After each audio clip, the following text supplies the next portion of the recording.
bersyukur atas kebaikan Tuhan bagi setiap kami. Engkau Allah yang setia, yang tidak pernah meninggalkan kami seorang diri. Ketika kami terjatuh Tuhan, Engkau mengangkat kami. Ketika kami terluka Tuhan, Engkau membasuh luka kami. Ketika kami letih Tuhan, Engkau Allah yang menggendong setiap kami. Oh, terima kasih.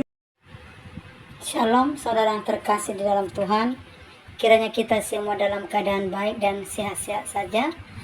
Saudaraku, firman Tuhan bagi kita yang bertemakan takut versi akal sehat dalam kitab Keluaran. Takut pasti kita pernah mengalaminya. Rasa takut membuat kita tidak bersuka cita. Takut bahkan dapat merugikan diri sendiri dan sesama. Takut secara berkelebihan dapat membuat seseorang terjerumus ke dalam dosa dan kejahatan, seperti yang dialami oleh Firaun. Karena takut akan bertambah banyaknya orang Ibrani di Mesir, Firaun melakukan tindakan keji. Ia menyuruh pengawas-pengawasnya serta bangsanya untuk menindas bangsa Ibrani lewat kerja paksa, sehingga bangsa tersebut merasa kepahitan dalam bekerja. Belum puas, Firaun memerintahkan 2 orang bidan yang bernama Sifra dan Pua. Kedua bidan itu sering menolong para perempuan Ibrani melahirkan. Sifra dan Puan diberi perintah untuk membunuh setiap anak laki-laki yang dilahirkan para perempuan Ibrani. Namun rencana Firaun gagal karena Sifra dan Puan tidak melakukan apa yang diperintahkannya. Justru orang Ibrani semakin berlipat ganda jumlahnya. Lalu Firaun memberi perintah untuk membuang anak laki-laki yang lahir dari keturunan Ibrani ke sungai Nil. Tindakan Raja Firaun mencerminkan ketakutan yang ia alami oleh karena berkembangnya orang Israel. Jangan sampai ketakutan menguasai dan menjerumuskan kita ke dalam dosa dan kejahatan. Lalu bagaimana cara kita mengatasi rasa takut? Rasa takut bisa mengatasi jika kita tidak ragu untuk meminta pertolongan kepada Tuhan. Karena penyebab rasa takut adalah kurang percaya kepada Tuhan. Tuhan tidak pernah mengajarkan kita untuk tidak peduli dengan apa yang terjadi di sekitar kita. Tetapi janganlah rasa takut membuat akal sehat kita menjadi rusak dan bahkan mengabaikan Tuhan dan merugikan sesama.